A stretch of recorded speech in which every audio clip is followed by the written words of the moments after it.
पानी के लिए खेला जाए तो, और ये साजिश नहीं है, एक चेतावनी है। देखिए, बड़े बड़े अरबपति और कंपनियां धीरे धीरे दुनिया की सबसे कीमती चीज पर कब्जा कर रहे हैं, और वो है जमीन और पानी। दो बहुत इंपॉर्टेंट चीज़ है। रोमन प्रॉपर्टी में हम एनआरआई क्लाइंट्स के लिए जो है कंप्लीट डॉक्यूमेंटेशन और जो भी लीगल प्रोसेस है वो सारी हम उन्हें करके देते हैं ताकि उन्हें कोई दिक्कत ना आए। Wow, fantastic. यस जी, एग्रीकल्चर लैंड में इन्वेस्ट करके अर्निंग कैसे कर सकते हैं? दो मेन ऑप्शंस है, there are two main options. एक है फार्मिंग और एक है प्लॉटिंग प्रोजेक्ट्स। जैसे कि फार्मिंग में आप ऑर्गेनिक फार्मिंग कर सकते हो, या फिर फ्रूट फार्मिंग आ गई आपकी, या फिर ऑर्गेनिक फार्मिंग कर सकते हो, जिससे आपको रेगुलर इनकम मिल जाएगा। लीगल कंसल्टेंट का राय लेना इज़ मस्ट। आपको उनका अच्छे से अच्छा कंसल्टेंट ढूंढ के ही आपको कोई भी लैंड लेनी चाहिए। एग्रीकल्चर प्लॉटिंग में प्रोजेक्ट में कोई रेरा नहीं होता है, तो आपको इंडिविजुअल लैंड बाय करना ऑप्शन बेस्ट है।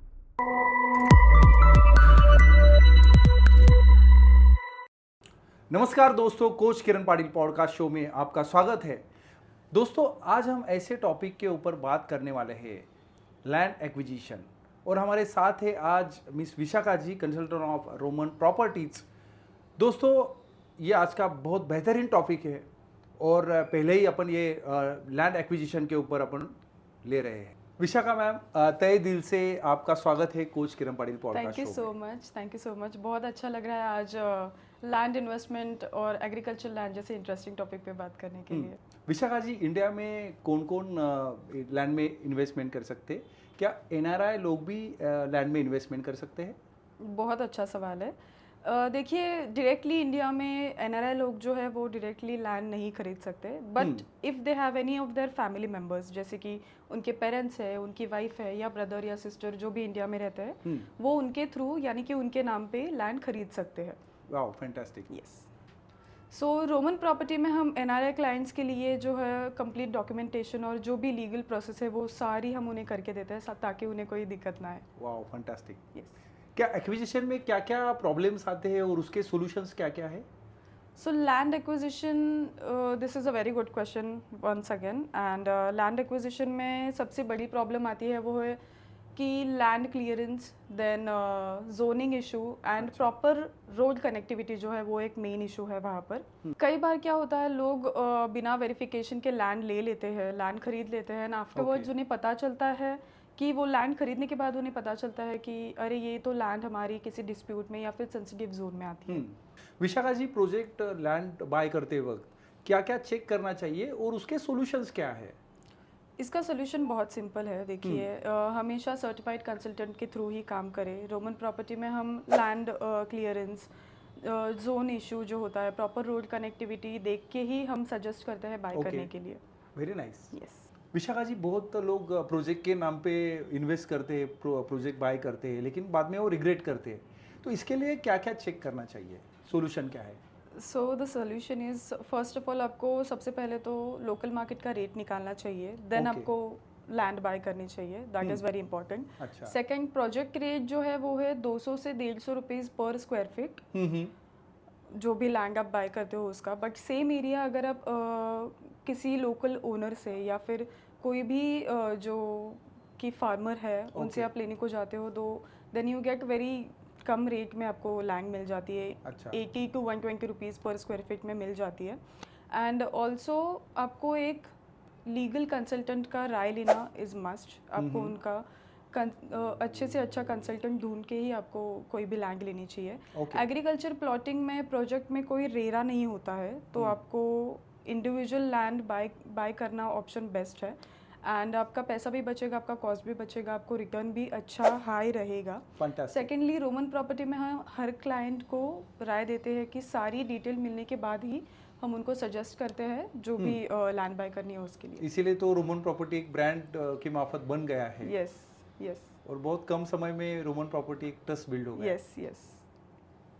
विशाखा जी, कई लोगों ने उसके फैमिली में कभी ना कभी लैंड ली थी, लेकिन उनको पता भी नहीं रहता है कि कहाँ पर है, वो कैसी लैंड है, कैसी ढूंढने की। तो इसमें रोमन प्रॉपर्टी जो है वो कैसे हेल्प करती है? बिल्कुल होता है, इस पे भी सोल्यूशन है हमारे पास। फैंटास्टिक। यस। कोई भी सवाल पूछो आपके yes, Roman property has solution for everything, right. मेरे पास भी बहुत क्लाइंट्स आते हैं जिनके फादर या मदर ने कभी किसी एग्जीबिशन में या फिर कभी किसी के कहने पर लैंड खरीदी थी, ओके। बट अभी उनको ये नहीं पता होता है कि वो लैंड कहाँ पर लोकेटेड है या फिर उसके डॉक्यूमेंटेशंस कहाँ पर है, या फिर कुछ भी उन्हें जो भी क्राइसिस आते हैं उस लैंड को लेके। ऐसे केसेस में रोमन प्रॉपर्टी में हम कम्प्लीटली लीगल सर्विस प्रोवाइड करते हैं। इस प्रोसेस में हम क्लाइंट्स के लिए सबसे पहले उनके डॉक्यूमेंट्स जैसे कि 7/12 एक्सट्रैक्ट, सेल डीड होती है, देन Okay. या फिर लैंड के जो भी डिटेल्स होती है, विलेज के जो भी डिटेल्स होते हैं, अच्छा। उसके बाद हमारे लोकल टीम, जो भी हमारी लोकल टीम है और गवर्नमेंट सोर्सेज के थ्रू हम उस लैंड का पता लगाते हैं, हम उस Okay. लैंड को ट्रेस करते हैं। और अगर जिन्होंने लैंड बाय की थी उनका अब देहांत हो चुका है, अब उन्हें वो लैंड चाहिए या फिर उन्हें वो सेल करनी है या फिर जो भी होगा, we have helped in it. उनका जो भी वारस नोंद होगा उसमें भी हम हेल्प करते हैं। Wow, फिर चाहे वो fantastic. लैंड उन्हें सेल करनी हो या फिर वो लैंड उन्हें डेवलप करनी हो, हम पूरा प्रोसेस लीगली कंप्लीट करते हैं।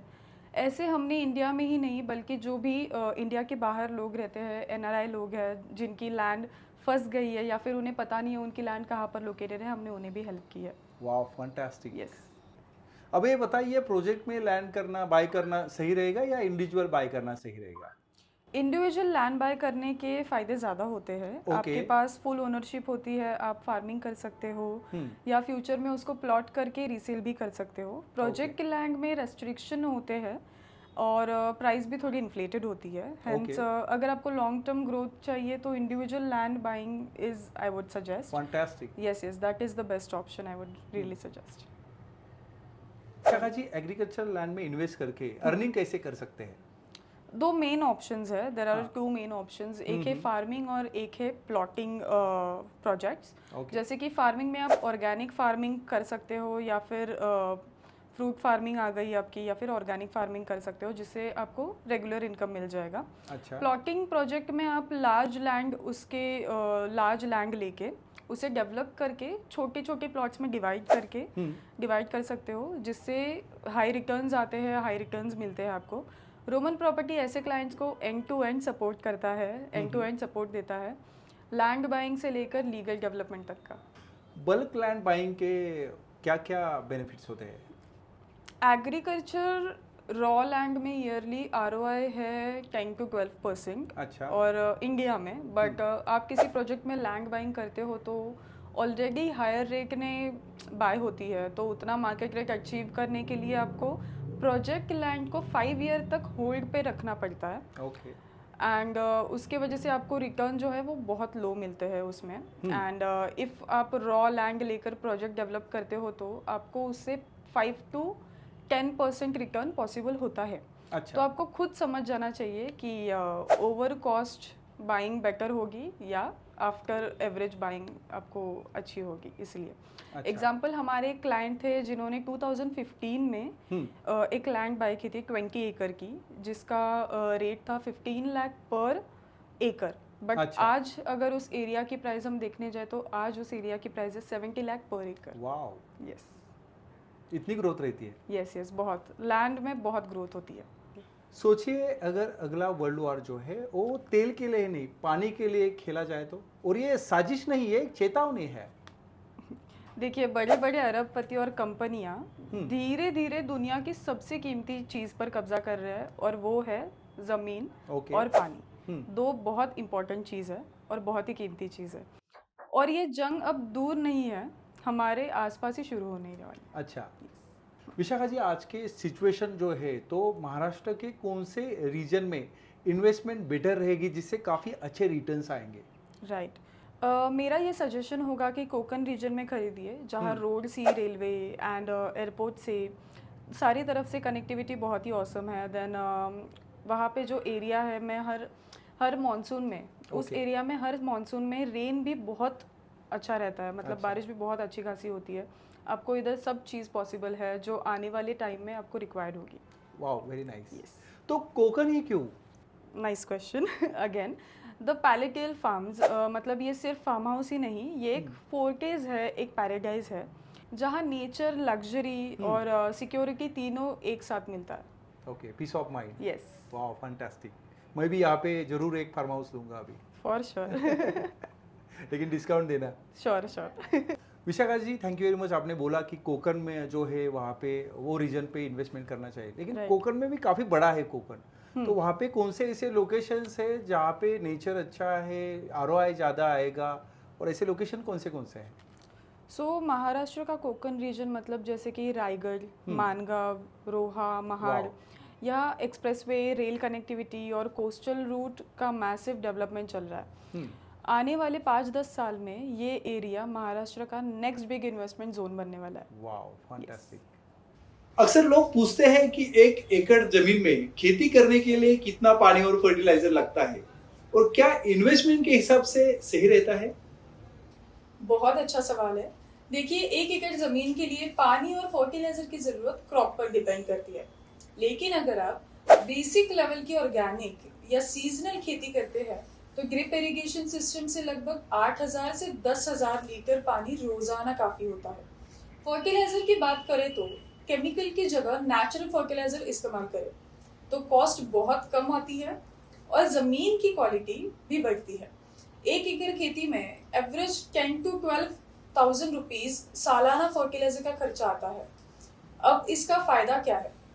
अगर कोई इन्वेस्टर एग्रीकल्चर लैंड लेता है तो फार्मिंग के जरिए सीजनल इनकम अर्न कर सकता है। उसके लैंड को बाद में फार्म स्टे या रिसोर्ट प्रोजेक्ट में डेवलप करके अच्छा प्रॉफिट लिया जा सकता है। मतलब फार्मिंग से ना इनकम होती है, बल्कि लैंड की वैल्यू भी बढ़ती है। राइट, बिल्कुल। खेती की जमीन की फर्टिलिटी बढ़ती है और 1-2 साल में उस एरिया की वैल्यू अपने आप बढ़ जाती है, यानी इन्वेस्टमेंट भी सेफ और रिटर्न भी double. Wow, very nice, fantastic. बहुत ही इंफॉर्मेटिव डिस्कशन था विशाखा जी, बहुत अच्छा लगा। आज काफ़ी अच्छा डिस्कशन अपना फ्रूटफुल हुआ। तो दोस्तों, अगर आप भी एग्रीकल्चर लैंड में इन्वेस्ट करना चाहते हैं सेफ, लीगल और लॉन्ग टर्म ग्रोथ के लिए, तो कांटेक्ट कीजिए रोमन प्रॉपर्टीज, जहां आपको मिलती है लैंड एक्विजिशन से लेकर लीगल डॉक्यूमेंट तक कंप्लीट सपोर्ट। यस, बिल्कुल। सेफ इन्वेस्टमेंट वही होती है जहाँ ट्रांसपेरेंसी और लॉन्ग टर्म विजन हो, और वही हम प्रोवाइड करते हैं। एंड अगेन हम लोगों ने जो भी डिस्क्रिप्शन में है हमारा कॉन्टैक्ट नंबर और हमारे आईडी, हमारा यूट्यूब चैनल, सब कुछ हमने डिस्क्रिप्शन में डाला हुआ है। आप प्लीज़ लिंक पे जाइए, लिंक पे क्लिक करिए, we will contact you if you have any doubts. Thank you so much Vishakha for joining this podcast. Thank you you very most much. Welcome, thank you so much. दोस्तों, आज का episode यही खत्म होता है। मिलते हैं अपन जल्दी से जल्दी, पार्ट 2 आने वाला है, वो भी देखना। और आज का पॉडकास्ट पसंद आया तो वीडियो को लाइक, शेयर और सब्सक्राइब जरूर करें। तो पर मस्त रहिए और अपने कुटुंब की परवाह करें।